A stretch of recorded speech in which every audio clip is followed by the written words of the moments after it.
Welcome to Indie 5. It's time to review 5 different albums of the smaller scale, less known bands.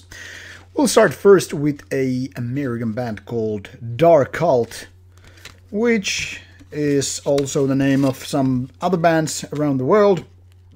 There's at least one band from Belgium. However, this is the American one. As you can see, this is a self-financed release. 7 tracks, roughly 27 minutes, and it actually comes with a couple of stickers that I'm gonna show you in a bit. The style is a little bit of a mess. It's kind of as this band is still on its demo phase, but decided to go with a self-financed release, which in turn kind of sounds like a demo with just some extra length. Here's some stickers to go with your release if you happen to order one of these. So it's a mess of kind of a black metal, thrash metal, heavy metal, and not exactly any of those. Just totally well done. Everything is a little bit of bits and pieces from here and there, and the band is like figuring out where to go, what to do exactly. And I think it kind of proves that this band is still looking for its own identity and sound, as if it's not right yet figured out how to go, which way, and whether the focus should be more on the thrash or the black metal side or just heavy metal sound. And I think the guys in the band, the guys and the gals, or gal, they have the potential to go someplace, but this is very much like demo. And I think the band should have probably released this one as a demo. The critic would have been a little bit less harsh versus just going with kind of a full-length album. But very promising band, still quite raw. This next one is a band from Norway, managing to sound very much like a Polish band. And to my surprise, well, this band was actually of Polish origin. This one is called Elegis, and the album is called Superhuman Syndrome. Only one guy in the band, with some peculiar image here. Inside we find just more information, like websites and thank you list, sort of. Then we have obviously the inlay, which is kind of got damaged in my car. Anyhow, this is a peculiar album for the reasons that it sounds very much like early 2000 something Behemoth, being very modern, kind of technical death metal with kind of a darker, almost like black metallic approach, but still being more just death metal. The growls are deep and dark in nature, which I think are just fine, and some of those words could be used for the riffs the band is using there. It's kind of a technical, it's experimental and progressive to some sort, and it's still violent and kind of in your face, even though some of the songwriting parts here and there and the compositions are a little bit kind of hard to get into. Now, when I was comparing it to Behemoth, I think that's pretty much the closest thing this could be, of bigger names anyway. Some hints towards Morbid Angel are maybe not too far-fetched to mention here, but still it's kind of a unique band. Now, the downside is that this band is using a drum machine, which creates kind of a not good sounding percussion, resulting in a kind of an industrial vibe. But it's not industrial in nature, so in essence the drums just sound very much like machine instead of played by human. And I think that's a thing this band could totally fix, in my opinion. But it's still, nevertheless, despite the drum machine, a very promising band and or project. So I'm looking forward what happens to this band in the future. Third one is yet another hybrid. This one is called Reptilian, and the album in question is how to say it, Perennial Void Traverse. this is also a band that manages to put thrash metal, death metal, black metal together and include some doomy parts, which I don't think is that great idea, because there's lots of problems when it comes to just putting different styles together and just letting it go like that. First of all, the production is actually quite weak for being a kind of a death metal based metal album. It is more like lo-fi black metal, but instead of going with a death metalish sound, they opted to go with this weak sound, and in my opinion it doesn't do good for this album. Now, some of the riffs are very much kind of a hybrid design. That is, they are not exactly thrash metal, they are not exactly death metal.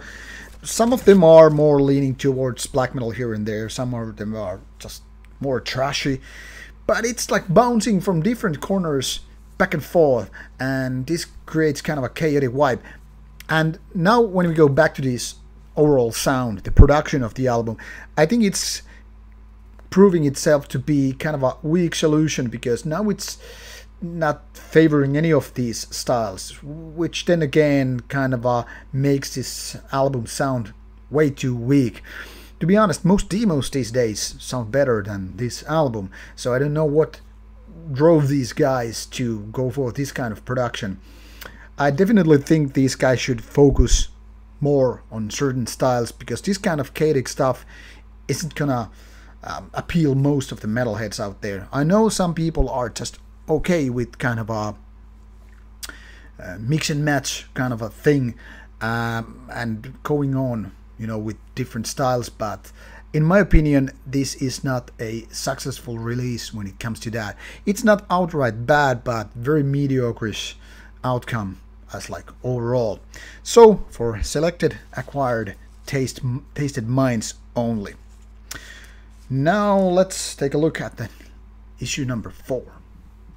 The fourth album in question in the 75 is a band called Total Hade, and the album is called Thrown Behind a Black Whale. Without jewel case, this is just here for you to quickly out while I'll tell you a little bit of this album. Released through Eisenwald earlier this year. This is a very traditional and surprising black metal release, with its fast pace, melodic, in-your-face black metal. Very traditional nowadays black metal. No lyrics whatsoever. However, this was finished with a poster, so there you have it. And this is basically the message the band is here trying to deliver. Now, I don't want to be mean, but to be honest, there is nothing groundbreaking, nothing new, nothing spectacular, nothing wonderful on this release. It's very basic black metal in so many ways. That is just fast tempo, energetic, kind of, you know, we're doing black metal the safe way. We're kind of extreme, but not too extreme. We're not doing anything new here. And as such, this is very much like, okay, this is kind of a typical warm-up band.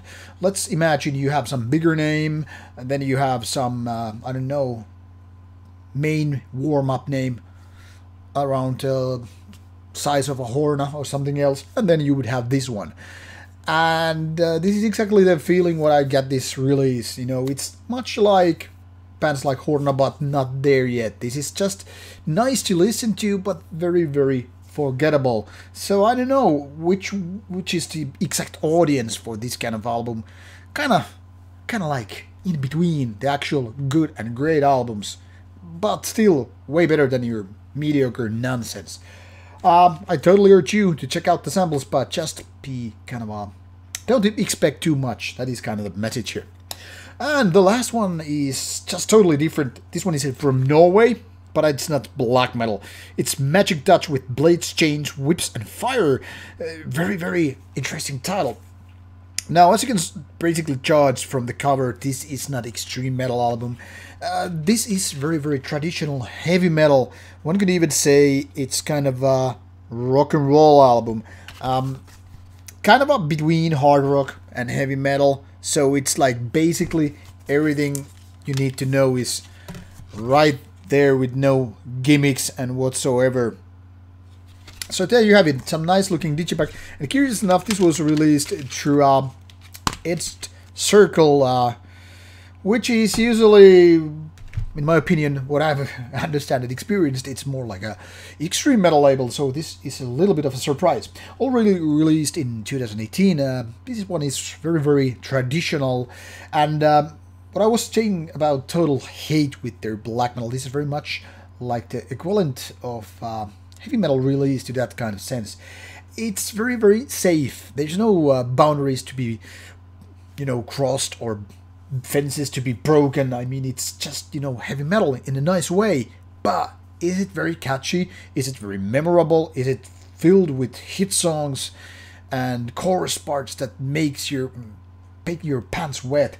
Not exactly. But then again, nothing to complain really. I mean, this is kind of the stuff kind of you would be driving a car, your elbow is right out of the window, you're feeling the wind breeze in your hair, but right after that, you're just easy to forget it.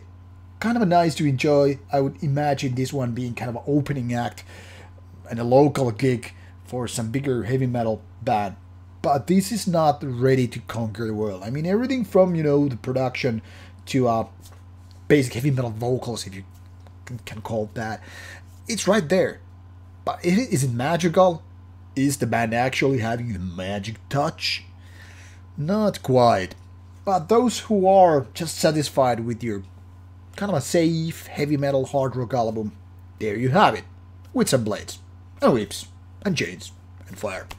Anyway, this is Indy5. Thank you for watching and see you soon. More Rauta reviews coming your way.